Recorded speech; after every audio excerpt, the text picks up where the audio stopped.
Y'all alright? Yeah. Alright. Come on, brother. I like Kanye and Jay-Z. Right? Nicki Minaj, any Drake fans in here?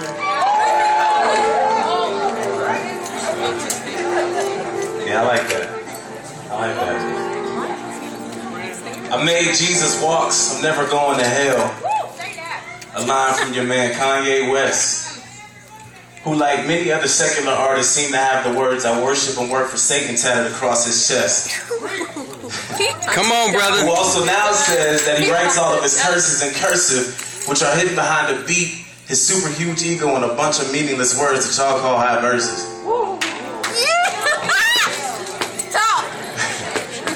In my humble opinion, that boy has simply lost his mind, but let's not forget about his partner in crime.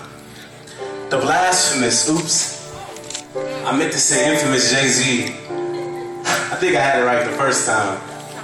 The blasphemous self-proclaimed Hova, who has the audacity to think that he really is Jehovah. Come on, brother. Since I guess I can see why, especially since today's society and the media have made him a god. And to make matters worse, now our church folks are participating in singing the songs out of ignorance, we're bobbing our head, jamming to it, singing right along. Instead of paying attention to what he and other artists are saying, we invest our time and our money into the music instead of speaking against it and praying. See, Satan's plan is to steal, kill, and destroy you any way that he can. So he takes these artists as his puppets, using them to slowly but surely draw you in. So now that they think that they're winning, but me, I can't say that they're winning because really they're failing.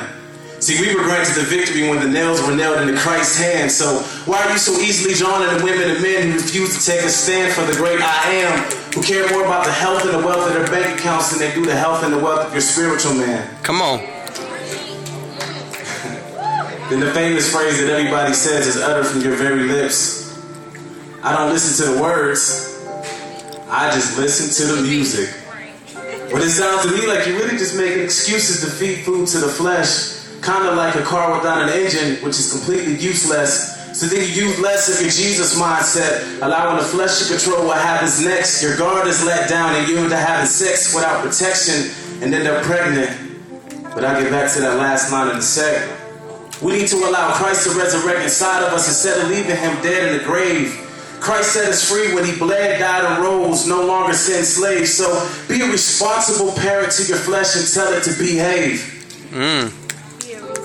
Christ made us in his image so that we proclaim his name to the nations with our voices and our hands raised high, not being shy or ashamed about who he is. But the funny thing is, the same God that we praise and worship on Sunday morning is the same God that these secular artists are blasting and attacking in their songs and music vids. Wake up, kids. Listen, I know some of you are thinking it's really not that deep, but really it is, because this is a war that's being fought spiritually. These artists stand against and speak against everything that Christ stands for, and they aren't even ashamed. That's why in 1 Samuel chapter 17, David had to slay Goliath with his swords, his stone, and his sling, because Goliath defied the living God and it hurt David inside. Now today all we do is have a defied to the fact that the music we listen to is attacking our God.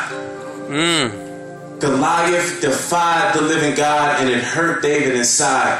Now today what we do as Christians is have a defied to the fact that the secular music we love listening to is attacking our God. So please stop and listen. I seem to be losing some of y'all, so I'm going to switch my presentation.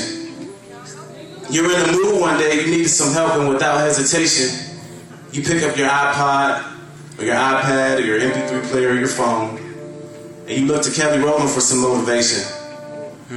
That wasn't good enough, so you had to get your Nicki Minaj on, and then you turned your super bass up, and then you get that phone call from your girlfriend, or your boyfriend, or sometimes just that special friend, who was just taught how to love by Lil Wayne, who, by the way, has 4 kids and none of their mothers are the same. But anyway, they say, "What's up, babe? I'm on one." Whatever that means.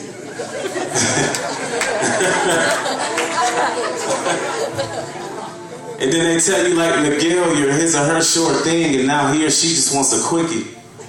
So things start to happen, and y'all get to hugging and kissing. In the midst of y'all affection, both of y'all was slipping, because 9 months later, a child is born, and then you start wishing that when Will was saying that poem at the class act open mic, man, I really should have been listening. So listen, from this moment, from this second, from this minute, from this hour, be sober, be vigilant, because your adversary, the devil, walks around like a roaring lion looking for whom he may devour. And to some, I do apologize if I've happened to leave a sour taste in your mouth, but I want you to recognize that the enemy's plan is really simply just to take you out. He's crafty, he's persuasive, and he'll do anything he can to pull you away from the truth. But don't be fooled by that joker, because truthfully honest, he believes in the same Jesus and God that I do. So young people, be careful about the music you choose, especially if it's not saying that Jesus Christ is the way, the life, and the truth. Young people, be careful about the music you choose, especially if it's not saying that Jesus Christ is the way, the life, and the truth. God bless you. Thank you.